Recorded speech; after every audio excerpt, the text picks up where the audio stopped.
안녕하세요. 나만남의 같이 읽기. 오늘은 1월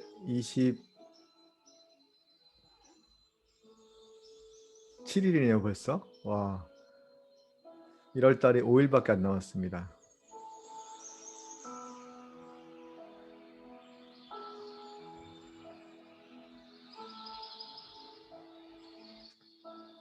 네, 오늘은 마음 치유, 마인드풀리스라고 불리는 이 마음 치유 명상 음악을 들으면서 같이 읽기, 아직도 가야 할 길, 함께 읽어가도록 하겠습니다. 62페이지, 현실을 바로 보고 바로 인식하는 것이라는 소제목을 읽어드리겠습니다. 문제를 해결하는 고통을 다루는 데 필요한 훈육의 세 번째 요소는 진실에 충실하는 것이다. 혹시 고통을 다루는 데 필요한 훈육의 네 가지 중에서 두 가지는 기억이 나시나요? 첫 번째는 즐거움을 뒤로 미루는 것이었고요. 두 번째는 어제까지 읽었던 책임을 지는 것.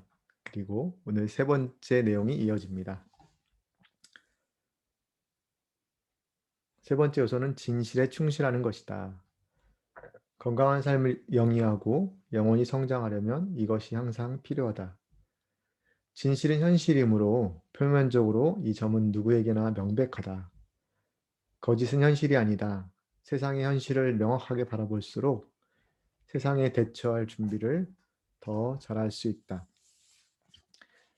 세상의 현실을 덜 명확하게 바라볼수록, 다시 말해 우리의 정신이 거짓과 오해와 환상으로 혼란스러워질수록 올바르게 처신하고 현명하게 결정할 가능성은 적어진다. 되게 인상적인 문구가 나옵니다. 인상적인 문장이 나옵니다. 현실에 대한 우리의 견해는 삶의 영역을 통과하는 데 필요한 지도와 같다. 지도가 진실하고 정확하면 기본적으로 우리의 현재 위치를 알게 될 것이고, 가고 싶은 곳이 정해질 때 그곳에 어떻게 가야 하는지 알게 될 것이다. 만약 지도가 잘못되어 있고 부정확하다면 대개 길을 잃게 된다. 명백한 사실인데도 불구하고 대부분의 사람들은 정도의 차이는 있지만 이것을 무시해버린다. 현실로 난 길이 쉽지 않기 때문에 사람들은 이것을 무시하는 것이다. 우선 우리는 지도를 갖고 태어나지 않는다. 그래서 지도를 만들어야 하고 그 과정에는 노력이 필요하다. 현실을 제대로 파악하고 인식하기 위해서 노력할수록 우리의 지도는 더욱 커지고 정확해진다. 그러나 많은 사람들은 이러한 노력을 기울이고 싶어 하지 않는다. 어떤 사람은 청소년기가 끝날 때쯤 이러한 노력을 멈춘다.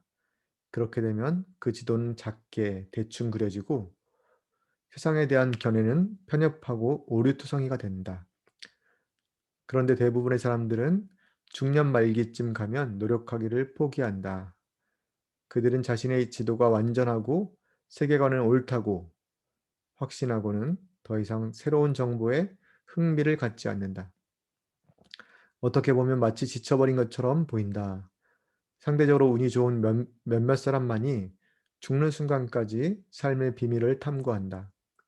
그들은 계속해서 세상과 진리에 대한 이해의 폭을 넓히고 이를 수정하고 다시 정의를 내린다. 네, 다음 문장 굉장히 중요하고 마음에 와닿는 문장인데요. 음, 읽어드리겠습니다. 지도를 만드는 데 있어 가장 큰 문제는 우리가 무에서 시작한다는 사실이 아니라 정확한 지도를 위해 계속해서 지도를 고쳐야 한다는 사실이다. 세상은 끊임없이 변한다. 빙하도 왔다 가고 문화도 생겼다가 없어진다. 기술이 너무 부족했던 때도 있었고 너무 과한 때도 있었다. 더욱 놀라운 것은 우리가 세상을 바라보는 관점도 끊임없이 그리고 아주 빠르게 변한다는 사실이다. 어렸을 때 우리는 의존적이고 무력했으나 어른인 우리에게는 힘이 있다. 그러나 병들거나 늙고 나약해지면 다시 무력하고 의존적이 될 것이다. 돌봐야 할 아이가 생겼을 때의 세상은 아이가 없을 때와는 달라 보인다. 아기를 기를 때와 청소년기의 자녀를 기를 때의 세상은 각각 다르다.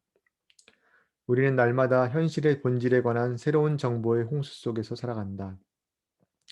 이 새 정보들을 흡수하려면 지도를 계속해서 수정해야 한다. 때로 새로운 정보가 아주 많이 축적되었을 때는 지도를 대대적으로 수정해야 한다. 수정하는 과정, 특히 대대적인 수정은 고통스럽다.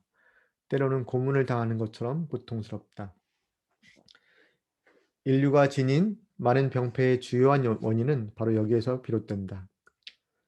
오랫동안 노력해서 겉보기에도 유익하고 쓸만한 세상에 대한 견해를 다듬어 왔는데 그것이 잘못됐다고 지도의 대폭 수정을 암시하는 새로운 정보와 맞닥뜨리면 어떻게 될까?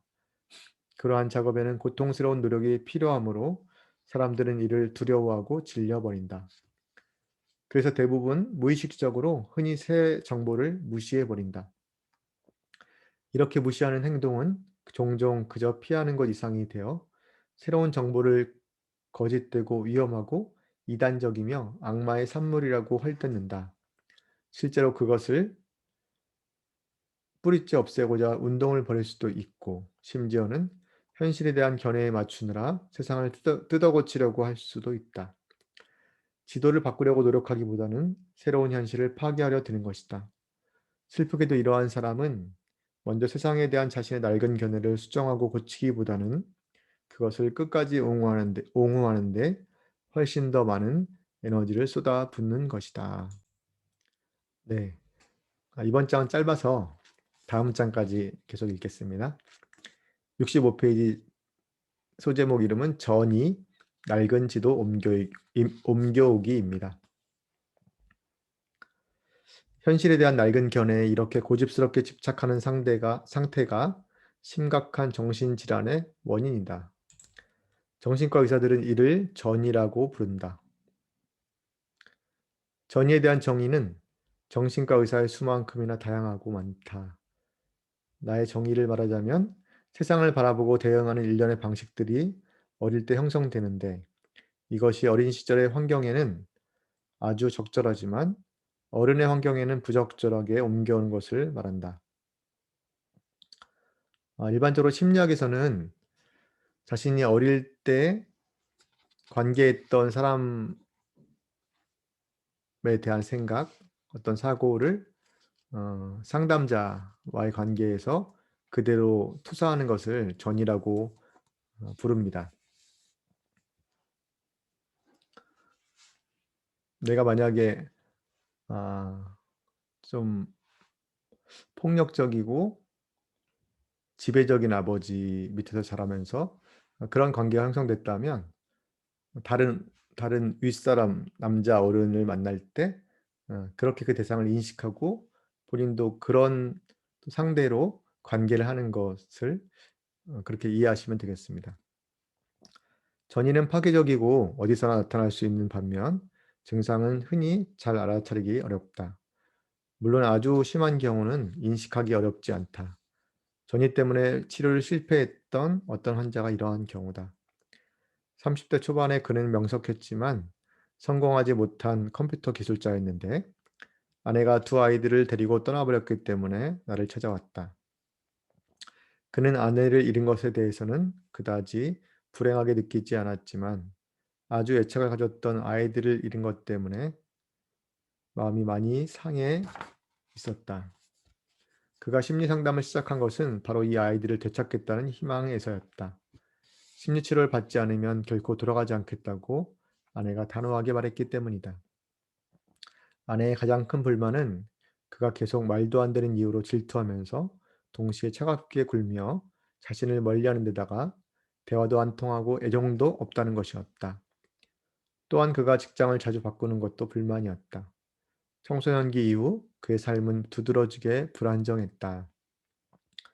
청소년 시절 경찰과 크게 말다툼을 벌이는 일이 잦았으며 술에 만취하고 싸우고 배회하고 경찰관의 업무를 방해한 것 때문에 3번이나 감옥에 갇히기도 했다. 그는 대학에서 전기공학을 공부하다가 중퇴했는데 이유인즉 선생님이 모두 경찰과 따르 다 선생들이 모두 경찰과 다름없는 위선자 무리라서였다. 컴퓨터 기술 분야에서의 명석함과 독창성 때문에 기업체들은 그를 매우 필요로 했다. 그러나 그는 진급한 적도 없고 1년 반 이상 한 직장을 다닌 적도 없었다. 때로는 해고되고 대개는 상사들과 언쟁 끝에 직장을 그만두었다. 그는 직장 상사들을 오로지 자신의 안위에만 관심이 있는 거짓말쟁이의 사기꾼들이라고 불렀다. 그런데 나와 함께한 짧은 시간 동안 그는 아무렇지 않은 듯 무심하게 어린 시절 부모가 그를 실망시켰던 많은 일화를 자세히 이야기했다.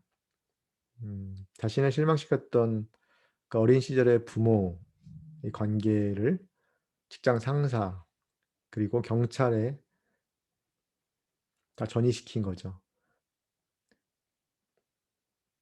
부모는 그의 생일날 자전거를 사준다고 약속하고는 잊어버리고 다른 것을 사주었다. 한 번은 아들의 생일을 까마득히 잊어버렸지만 그는 부모님이 아주 바쁘니까 이를 크게 문제 삼지 않았다. 부모는 주말에 그와 뭔가를 하겠노라 약속하고는 대부분 너무 바빠서 지키지 못했다. 아주 여러 번 머리가 너무 복잡해서 모임이나 파티에 참석한 그를 차로 데리러 오는 것도 잊어버렸다. 그는 어린 시절 부모의 관심 부족 때문에 고통스러운 실망을 거듭 겪었던 것이다. 점차적이었는지 갑작이었는지를 모르겠지만 청소년 시절의 어느 날 그는 더 이상 부모를 믿을 수 없음을 깨닫고 괴로웠다. 그런데 이것을 알게 되면서 기분이 나아졌고 삶은 더 편해졌다. 더 이상 부모에게서 아무것도 기대하지 않았고 혹은 부모의 약속에 희망도 품지 않게 되었다. 더 이상 부모를 믿지 않게 되자 그가 자주 겪었던 극심한 실망은 신기하게도 줄어들었다. 그런데 이러한 적응은 장차 문제의 소지가 된다. 어린아이에게 부모는 이 세상 전부다. 부모가 곧 세상이다. 어린아이에게는 다른 부모는 다르고 흔히 더 낫다는 것을 알아볼 안목이 없다. 어린아이에게는 다른 부모는 다르고 흔히 더 알아, 낫다는 것을 알아볼 안목이 없다. 어린아이는 부모의 일처리 방식이 바로 세상 일이 처리되는 방식이라고 생각한다. 결과적으로 자신이 체득한 현실에 대한 인식은 나는 우리 부모를 믿을 수 없어가 아니라 나는 사람들을 믿을 수 없어로 바뀌게 된다. 따라서 그가 청소년기와 성인기에 다다랐을 때 지니게 된 지도는 사람들을 믿지 못하는 것이었다. 네. 음, 인지행동 치료 관점에서 보면 나는 사람들을 믿을 수 없어라는 비합리적인 신념을 이 사람이 갖게 되는 것입니다. 이러한 지도에 많은 실망을 경험한 데서 비롯된 분노가 마음 가득 쌓인 그가 권위를 지닌 사람들, 즉 경찰, 선생, 고용주들과 마찰을 일으키는 것은 필연적인 결과였다. 이러한 마찰로 인해 세상에서 그에게 무언가를 줄 수 있는 사람들은 믿을 수 없다는 느낌이 더욱더 굳어졌다. 지도를 수정할 기회는 많았으나 그는 모두 지나쳐 버렸다. 먼저 성인 세계에 믿을 만한 사람들이 있다는 것을 배울 유일한 방법은 그들을 믿는 모험을 하는 것인데 그러기 위해서는 우선 자신의 지도에서 벗어나야 한다. 그 다음 이러한 재학습을 위해서 부모에 대한 견해를 수정해야 한다. 즉 부모가 자신을 사랑하지 않았으며 그래서 정상적인 어린 시절을 보내지 못했으며 보통의 다른 부모와 달리 그의 부모는 자기 요구에 냉담했다는 것을 깨달아야 한다. 이러한 깨달음은 지극히 고통스러울 것이다. 자신의 부모처럼 다른 부모들도 다 그럴 것이라고 생각했었는데 그게 아니라는 것을 깨닫는 것은 심히 고통스러운 작업일 수밖에 없죠. 결국 사람들을 신뢰하지 않는 것이 어린 시절에는 적절한 적응 방법이었던 것은 그것이 아픔과 고통을 덜어주는데 도움이 되었기 때문이다. 이미 아주 잘 써먹고 있는 적응법을 포기하기란 지극히 힘든 일이므로 그는 계속해서 사람들을 믿지 않았고 무의식 중에 그런 불신을 확인시켜주는 상황을 만들었으며 모든 사람과 자신을 격리시킴으로써 스스로 사랑, 따스함, 친밀함, 다정함을 누릴 수 없도록 만들었다. 그는 아내와 가까워지는 것도 허용할 수 없었다. 그녀 역시 믿을 수 없었던 것이다. 친밀한 관계를 맺을 수 있는 사람은 오직 두 자녀뿐이었다. 아이들은 그가 지배할 수 있는 유일한 대상이고 그에게 대항할 아무런 힘이 없는 유일한 존재이자 이 세상에서 믿을 수 있는 유일한 사람이었다. 아, 되게 마음이 아프네요. 전이 문제가 발생하면 대체로 그러하듯이 다른 무엇보다 심리치료가 지도를 수정하는 과정이 된다. 지도가 제대로 기능하지 않는 것이 확실할 때 환자들은 치료를 받으러 온다. 그러나 그들은 지도에 집착해서 그것을 수정하는 매 단계마다 그 과정을 뿌리치려고 얼마나 애쓰는지 모른다. 심리적인 저항이 일어나는 거죠. 지도에 집착하고 지도를 잃지 않기 위해 싸우려는 마음이 너무 강해서 치료가 불가능해진다. 컴퓨터 기술자가 꼭 이 같은 경우였다. 처음에 그는 토요일 시간을 요청했다. 그런데 3번 방문은 오지 않았다. 토요일과 일요일에 잔디 관리를 하게 되었다는 것이 이유였다. 나는 그래서 목요일 저녁 시간을 권했다. 그는 2번 만나러 오더니 그만두었다. 이번에는 공장에서 야근을 하느라 그랬다고 한다. 그래서 내 스케줄을 조정해서 야근 가능성이 희박하다고 말한 월요일 저녁에 오도록 했다. 그런데 또 2번 더 만나고 나더니 그는 오지 않았다. 월요일 저녁 야근이 생길 것 같다는 것이었다. 생긴 것도 아니고 생길 것 같다고. 네. 나는 이런 상태로는 치료할 수 없다고 맞섰다. 그는 꼭 야근을 해야만 하는 건 아니라고 고백했다. 하지만 돈이 필요하고 그 일이 치료보다 더 중요하다고 했다. 그는 야근 없는 월요일 저녁에만 올 수 있으니 매주 월요일 오후 4시에 전화해서 그날 저녁에 올 수 있는지 여부를 알려주겠다고 했다. 나는 그런 조건을 받아들일 수 없으며 그가 올지 안 올지 몰라서 매주 월요일 저녁에 스케줄을 비워놓고 싶지 않다고 말했다. 그는 내가 터무니없이 고지식하고 자신의 요구사항에는 주의를 기울이지 않으며 오직 내 시간에만 관심 있지 분명 자신에게는 무관심한 것이라고. 그래서 나를 믿을 수 없다고 생각했다. 함께 노력해 보려던 시도는 이렇게 끝났고 나는 그의 오래된 지도에 또 하나의 이정표가 되고 말았다. 전이의 문제는 심리치료사와 환자들만의 문제가 아니다. 부모와 자녀, 남편과 아내, 고용주와 고용인, 친구, 그룹, 나아가서는 국가 사이에서도 생기는 문제다. 예를 들어 전이 문제가 국제관계에서 어떤 역할을 하는지 살펴보는 것은 흥미롭다. 국가의 지도자들은 국가의 지도자들에게도 어린 시절이 있었고 오늘날의 그들을 만들어낸 어린 시절의 경험은 모두 갖고 있다. 히틀러는 어떤 지도를 따라갔으며 그것은 어디에서 났을까?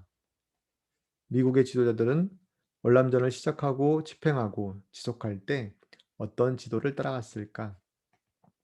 그 지도는 분명 그 다음 세대의 지도와는 다른 것이었다. 대공황 때의 국가적인 경험은 지도에 어떤 영향을 주었으며 1950년대와 1960년대의 경험은 다음 세대에게 어떤 영향을 끼쳤을까?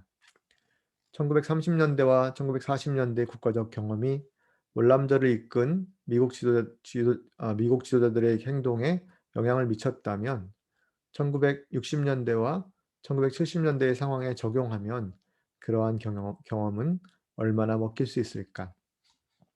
어떻게 하면 우리의 지도를 더욱 빠르게 수정할 수 있을까? 진실이나 현실이 고통스러울 때 사람들은 이를 피하기 마련이다. 그 고통을 극복할 수 있는 절제력이 있을 때만이 지도를 수정할 수 있다. 이러한 절제력을 갖기 위해서 우리는 진실에 전적으로 충실해야 한다. 이 말은 진실이 우리의 편안함보다는 이익을 위해 더 중요하고 절대적임을 믿어야 한다는 의미이다. 역으로 표현하면 항상 개인적 불편함은 상대적으로 중요하지 않다 여겨야 하며 진실을 찾는 과정에서는 진정으로 심지어 그것을 반겨야 한다. 정신건강은 어떤 대가를 치르더라도 진실에 충실하는 진행형의 과정이기 때문이다. 네. 오늘은 70페이지까지 음, 두 챕터를 같이 읽었습니다. 저는 이 스카펙이 지도에 대해서 이야기를 하는데 음,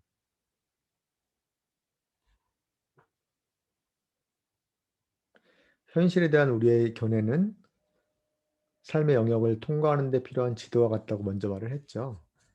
음, 그리고 지도를 만드는 데 있어 가장 큰 문제는 우리가 무에서 시작하는 것이 아니라 정확한 지도를 위해서 계속해서 지도를 고쳐야 한다는 사실이라고 말한 이 문장이 굉장히 마음속에 많이 남습니다. 사실 세상은 계속 변하고 특히 작년 2020년에는 코로나라는 정말 아무도 예상하지 못한 그 팬데믹의 상황에서 사람들은 굉장히 혼란스러워했죠. 그 혼란의 가장 큰 이유는 지도를 고쳐야 했기 때문이라고 저는 생각합니다. 대면으로 진행되던 모든 만남과 강의, 모임들이 온라인으로 전환이 됐고 사람들은 익숙하지 않던 줌의 세계에 들어와야 했었고요. 그러한 것들을 고쳐나가는 과정이 바로 우리의 삶을 계속해서 나은 곳으로 이끄는 것이라고 저는 생각을 합니다. 어, 네. 오늘도 마음을 만져주는 남자, 마만남의 가치 읽기, 아직도 가야 할 길 함께 읽어주셔서 감사드리고요. 아, 들으시는 분들은 잘 아시겠지만, 보시는 분은 잘 아시겠지만, 저는 사실 발음이 좋지 않습니다. 그래서 읽으면서도 저도 좀 답답한 면이 많이 있어요. 하지만, 저는 그 발음이 안 좋은 저도 저의 모습이라고 생각을 하고, 저는 있는 그대로를 수용하려고 마음 먹었기 때문에 그냥 그대로 편집하지 않고 그냥 녹화하고 유튜브 영상을 업로드하는 것입니다. 그런 작업들, 그런 프로세스를 제가 지금 계속해 나가고 있습니다. 지금까지 마만남의 가치 읽기였습니다. 여러분 감사합니다.